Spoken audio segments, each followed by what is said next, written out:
Toujours un plaisir renouvelé de vous retrouver sur la chaîne de la guidance. Recevez le salut et la paix divine. Bienvenue à cette session d'information sur Al-Huda TV. Voici les titres. Audience au ministère de l'administration territoriale et de la mobilité. Le mouvement sunnite réaffirme son engagement aux côtés de l'État. Nous y reviendrons. Au Burkina Faso, nous resterons pour parler administration. Toujours les directeurs de cabinet des ministères et institutions publiques formés à l'intelligence artificielle sous l'impulsion du capitaine Ibrahim Traoré. Le contrôle total de la Sofitex revient au gouvernement burkinabé. Voici le déroulé du prélude. Bienvenue à cette session. Dans quelques instants, le développement de tous ces titres.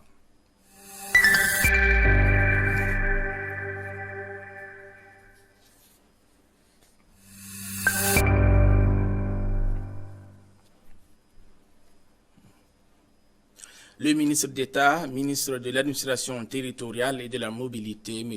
Émile Zerbo, a accordé une audience au nouveau bureau du mouvement sunnite du Burkina Faso, conduit par son nouveau président El Hadji Oumarou Zoungrana, suite à la 10e édition du congrès ordinaire du mouvement sunnite, dont la cérémonie d'ouverture a été présidée le vendredi 27 mars 2026 par le dit ministre Émile Zerbo. Les membres du nouveau bureau de l'organisation sont allés se présenter à lui. Conduite par son président Hadji Oumarou Zangrana, reconduit à la tête du mouvement, la délégation est venue traduire sa gratitude au ministre pour son accompagnement constant en tant qu'autorité de tutelle. Elle a également réaffirmé sa disponibilité à œuvrer aux côtés des autorités pour la promotion de la paix, de la cohésion sociale, mais aussi du vivre ensemble. En retour, le ministre d'État, M. Émile Zerbo, a félicité les responsables du mouvement sunnite du Burkina Faso pour leur élection et la réussite de leur congrès. Il a également salué la qualité de l'organisation ainsi que la maturité des échanges ayant marqué cette rencontre d'envergure.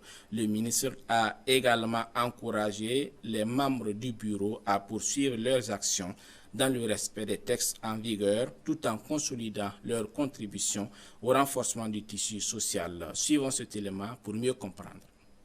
Dans le prolongement de son 10e congrès ordinaire tenu du 27 au 29 mars 2026 dernier, le mouvement sunnite de Burkina Faso a franchi une étape importante en présentant son nouveau bureau au ministre d'État, ministre de l'administration territoriale et de la mobilité Émile Zerbo. Un geste à la fois protocolaire et stratégique qui traduit la volonté du mouvement sunnite de s'inscrire pleinement dans le cadre institutionnel du pays.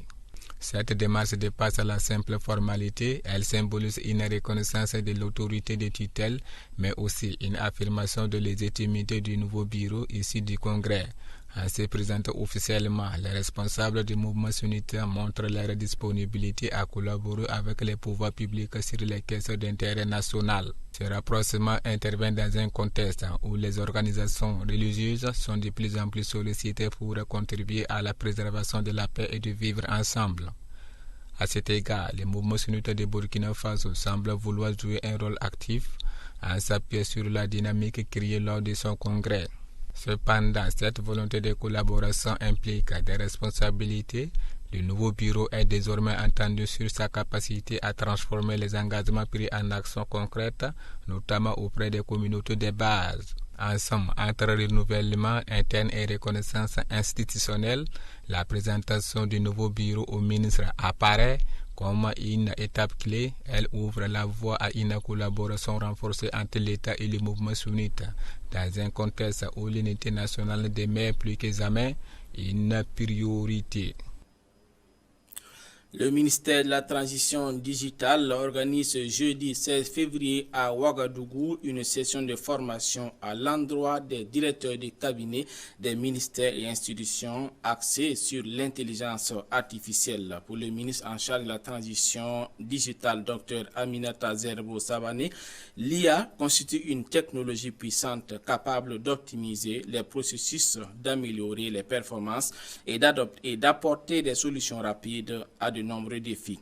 Elle insiste toutefois sur la nécessité de rester vigilant face aux risques liés à son utilisation, d'où l'initiative de cette campagne de sensibilisation, d'information et de formation au profit des directeurs de cabinet.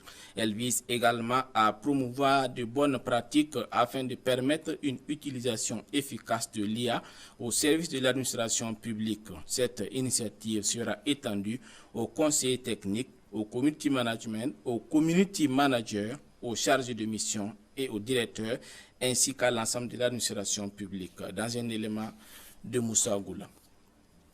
La suite de cette édition, toujours au Burkina Faso, sous l'impulsion du capitaine Ibrahim Traoré, la Sofitex revient entièrement à l'État burkinabé. Au centre des décisions importantes prises par le gouvernement figure la nationalisation de la Sofitex, considérée comme l'un des piliers de l'économie cotonnière du Burkina Faso.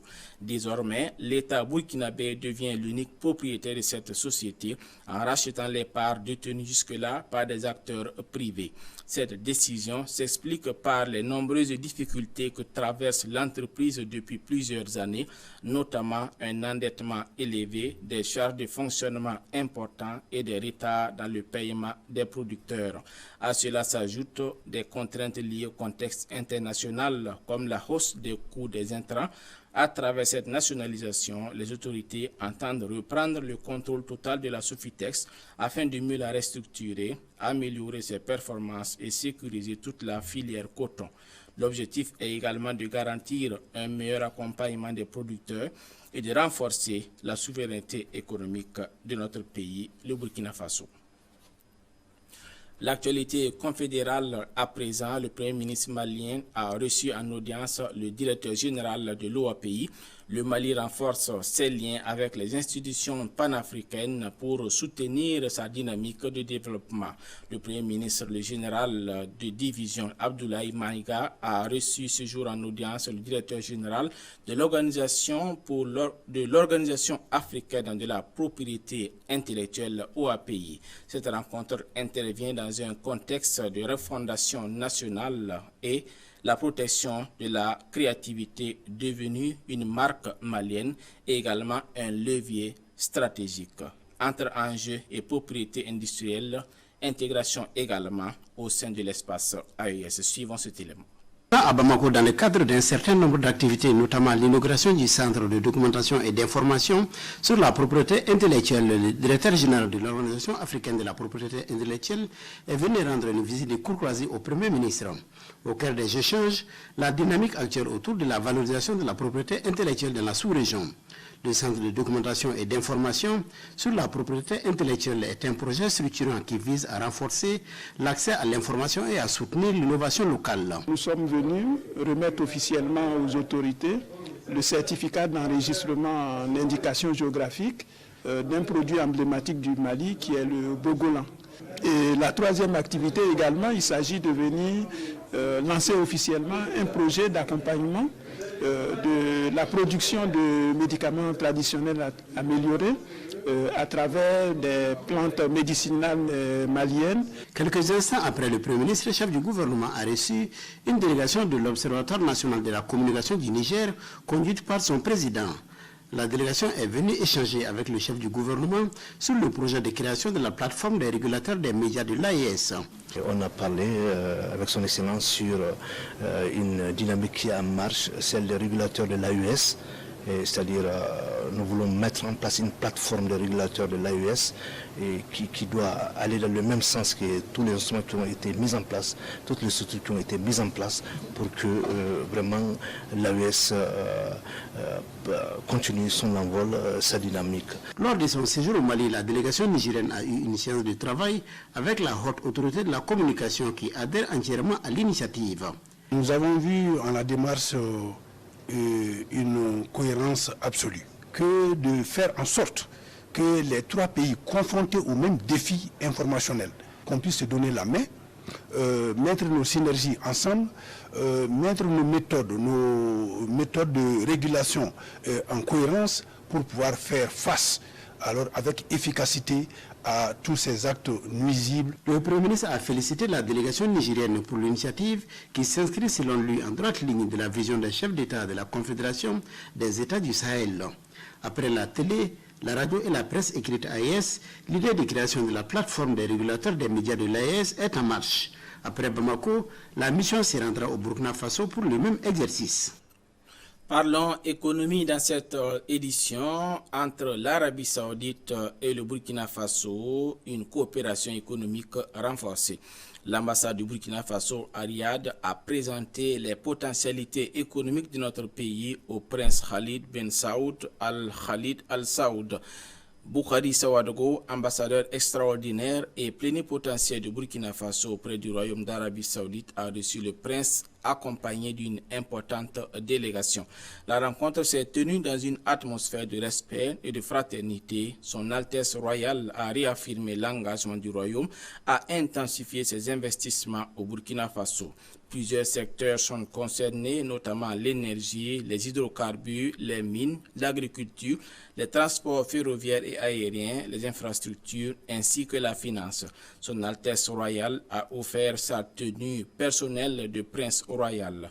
Un geste rare, signe d'estime et de confiance. Elle ouvre la voie à une coopération plus dynamique et stratégique entre les deux pays. Elle a également exprimé son soutien au président du Faso, son Excellence, le capitaine Ibrahim Traoré. La suite de cette édition dans l'AES, toujours les sapeurs-pompiers en immersion stratégique à Bobo-Dioulasso. C'est dans un contexte de renforcement de la coopération sécuritaire au sein de l'AES. Les forces de protection civile passent à une nouvelle étape. Les sapeurs-pompiers de l'AES sont actuellement en immersion à la 2e région militaire de Bobo-Dioulasso. Objectif: consolider leurs capacités opérationnelles, partager leur expérience et améliorer la coordination entre unités face aux situations d'urgence et de crise. Une initiative qui illustre la montée en puissance de la solidarité régionale en matière de sécurité et de protection des populations. Suivons cet élément. Des stagiaires sapeurs-pompiers et commandos à l'état-major de la 2e région militaire, venus de 15 pays, dont ceux de l'AES, l'Alliance des États du Sahel, ils effectuent cette immersion sur le renforcement de compétences, sur les stratégies de commandement et la protection civile. Et ça aussi, ça rentre dans le cadre de la vision des plus hautes autorités. Comme disait le camarade capitaine Ibrahim Traoré, nous inventons notre combat, nos stratégies, et c'est avec ça qu'on est en train d'avancer.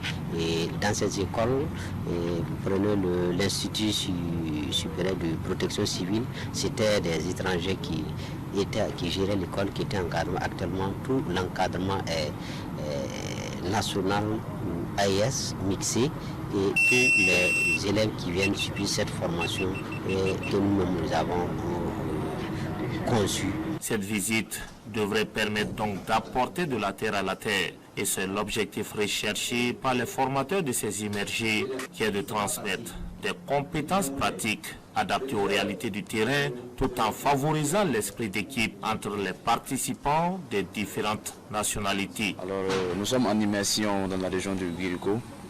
Alors, pour que les officiers stagiaires se familiarisent aux unités du 2e groupement d'incendie et de secours là, BNSP, alors, qui se familiarisent aux ces unités industrielles, pour rendre des visites dans les unités industrielles pour plus en contact des risques.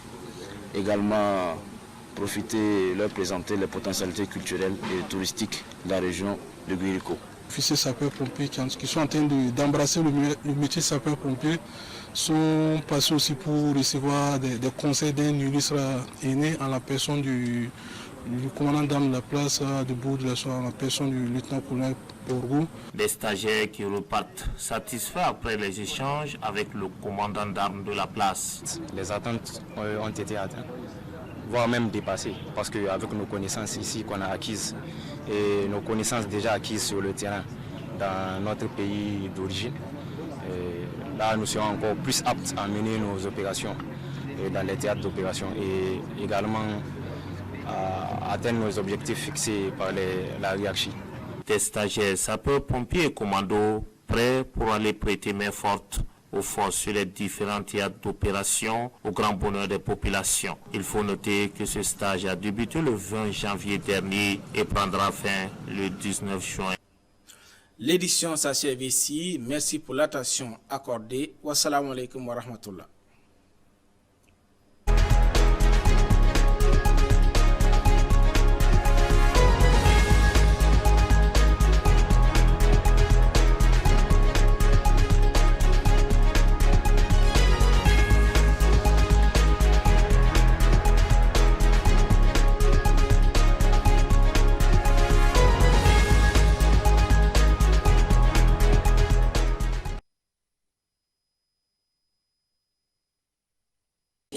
you